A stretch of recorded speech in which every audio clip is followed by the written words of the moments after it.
Do you mind if we look around? No, we're gonna go on a tour. But I'm gonna we can start. It's time. Come on, everybody come over. I want to get started. Anyway, welcome. I'm glad y'all came. It's a beautiful day. If you need to use a bathroom, you just follow the driveway around around the house. When you come around the house, you look off to the left. You see a building with a green roof. That's the bathroom. If you need water, up by that 4-1, there's a drinking fountain. And if you brought water, I encourage you to pour it out because my water is really good. It's really good water. You should enjoy it. Anyway, I'm glad you all came. And the reason I'm doing this is that I used to work so hard to fail. I'm serious. My brother and I wore out shovels for my dad spading in clay soil. We wore them out. They broke in hard clay ground. And I rototill and I did all the hard stuff. You know, get out there in the spring, rototilling my mud. In a week, it's all back to weeds again. So I know the hard end of it. And but I had the most interesting experience when we came here. We bought this property with a desire to grow food for our family. We left LA, but we encountered a real challenge. We drilled a well, went 213 feet, and got half a gallon a minute. No water. I mean, half a gallon a minute barely runs a house. I mean, we're talking barely. We did it, but it was hard. And so I'm building my house, and I'm saying, God, how will I grow fruit trees without water? He says, come out to the woods and I'll show you. And that day changed my life. I got on the ground, I started moving the stuff away, and I saw the incredible life force in the soil. It was like August, like right now. The trees are bright green. They have shallow roots. They're not stressed because the covering held all the moisture and fed the trees. And I tell people one of the greatest gifts I ever got was that lousy well, because it pushed me to go to the Creator and discover how He has everything growing. Covering is so significant in God. It's significant. If you look at everything in nature, every living organism has a protective covering. We have skin, dogs have fur, fish have scales, birds have feathers, and the soil is a living organism. And nowhere in nature where man has not been is a soil ever uncovered. Are you hearing me? Mm-hmm. Yep. Everywhere in nature there's a covering. The first thing we do when we show up, I'm going to grow things here. I'm going to have a farm. And we rip the covering off, the ground compacts and dies, and weeds come in. And we don't get it. You'd have thought the Dust Bowl would have woke us up in this country. That was a significant, horrendous event to our topsoil. But they're still tilling. They didn't get it. And if you fly across the U.S. in the wintertime and it's clear, you look down below, it looks like a cracked, broken desert. It is pathetic. We used to have 8 to 12 feet of topsoil in the Midwest. There isn't 8 inches today. You know how long it takes in nature to build 1 inch of topsoil? 1 inch? Anywhere from 100 to 250 years to build 1 inch of topsoil. That's how long it takes. And I feel so grateful here because I'm getting multiple inches because I'm bringing this stuff in volume, so I'm really speeding up the process. But it's just, I get so blessed because every year my produce gets bigger and sweeter. This is a constant upgrade. It never levels off. It never finishes. It always improves. And I so love that. You know, these poor farmers today that spend a fortune to go to college and get degrees in agriculture, their reality is they spend more and more each year to produce less and less. That's their reality. I mean, it's insane. You'd think they'd get it, like, this doesn't work. This is going the wrong direction. But they keep doing it. And it's so simple. It's all about covering. Just put it back. Don't take it away. If you're harvesting grain, put the chaff back, or the straw. Whatever you're growing, just put back. And it's that simple. You know, it's just so easy. Now, what I love about wood chips over all the other materials like leaves or grass clippings or whatever, wood chips have fungi. And to me, fungi is one of the most significant components in living soil. It's huge. And just for example, mycelium, that's one fungi. Mycelium will travel under the ground for miles. I'm not talking like feet, we're talking for miles.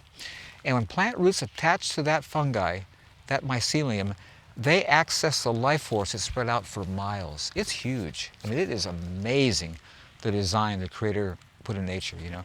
And I'm so loving it. Like, it's so, and you know, I have these farmers come in here in the wintertime, they say, how come you don't have mud? I says, there's no mud in nature. But their whole farms are all mud. What a drag, what an inconvenience, what a miserable environment. And you can lay on this stuff. You're not going to get dirty. You know, your feet are always clean, no matter what the weather is. You know, it's just, it has buoyancy. It's not hard. It's just a comfortable environment. Like, really? You know, you walk in the woods, you just feel so relaxed. Well, of course, just create that environment in your yard. You can do it. It's really easy. You know? So as we're gonna go through, I'm gonna show you things that are growing here. If you have questions, please ask. It's not an interruption. It really helps me get track, stay on track. And so, if you have a question, please ask. Don't feel like it's an interruption. Nick over here is a really good friend. He lives here with me, and he'll take you over and show you what his gardens he's got going. He has a CSA group. He supplies food for about 20 people every week, and he's been a real blessing. Do you compost? I'll tell you how I compost. At the end of the tour, we're going to finish the loop. I have a chicken pen, and everything goes there. The advantage of chickens over a compost bin or a compost pile is that they totally shred it to pieces. They eat what they want to maintain their lives and give me eggs, and they turn it all back to compost. This is my soil manufacturing plant. The eggs are a bonus. And when you come to my chicken pen, you're going to be amazed at two things you see that you'll never see anywhere else with chickens. There's absolutely no odor, and they won't come up to you. Usually when it comes to chicken pen, because they're hungry. My chickens will ignore you because they're so well fed.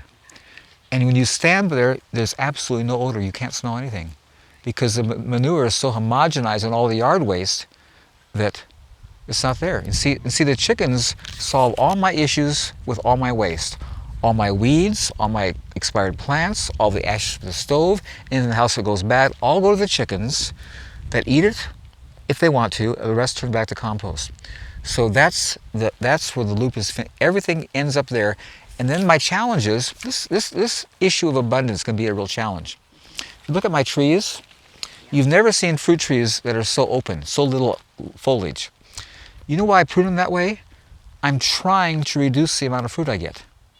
Did you hear me? I'm trying to get less, but it's not working. Right. It's frustrating, this abundance. It can be a challenge. And so what's happening now in my chicken pen, my fences are getting too short. And so I have to keep hauling that compost out because they're making too much. So it's just, abundance is amazing. There's just no end of it at all levels. Yes? Paul, did you bend your apple trees like that? No. I shared earlier, and I read in Genesis, when God created this amazing planet, he decided to use us as caretakers. Have dominion over my planet. You take care of it. Are you following me? Yes, sir. If you look at my trees, you see the top of my hand? Yeah. That's where they all end. And if you look at my trees, they look like they're humbly bending over and serving me. They're under dominion. Cool. I'm serious. Oh, that's cool. I'm not going to use a ladder. And I'm going to reach everything. Right. And because I'm in control. That's amazing. And my trees are going to be under my dominion. That's cool. It's reality. It's the truth. You look at most orchards, all the apples are out of reach. The tree is so dense you can't even get into it, and it's a lot of work. People always say to me, this is the first time I had to bend over to pick an apple. You know?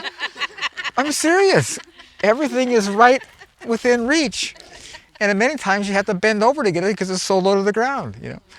And then the advantage when the apples fall, they fall on a real soft surface, they don't fall far, and they don't get bruised. So it just makes it real convenient. Total convenient.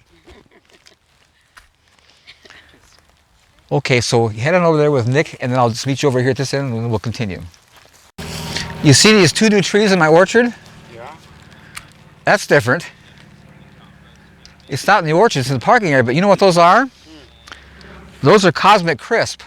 Oh, these are the ones. And those are the most amazing apple on the planet, man. They are off the charts. Right? Yeah, they're incredible. Love them. They're awesome. So there's a place up in on Alaska, an amazing orchard. It's called Burnt Tree Orchard and Nursery. But the guy is a genius, and he has the most. We went up there, and it's just a beautiful place. And we went and got these trees from him. But it was just so cool. I got a couple of chestnut trees too. I planted back in my woods. Really? Yep. And where did you get these again? Burnt Ridge. It's called Burnt Ridge Orchard and Nursery. Amazing place.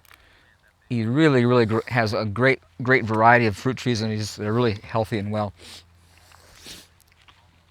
we're gonna have to get some of these. Yeah, they are awesome. But you know what's interesting? Look at the color of foliage compared to the tree behind it. You see, these wood chips have been here only about 4 years, Right. so they're not as far along as that. Well, that's all I have for this video. Bang around that bell icon if you want to be notified when new videos come out. Call us on the hotline if you have comments or questions and want to be featured in an upcoming video. Don't forget to comment, rate, subscribe. Check us out on the website, and we'll see you guys on the next one.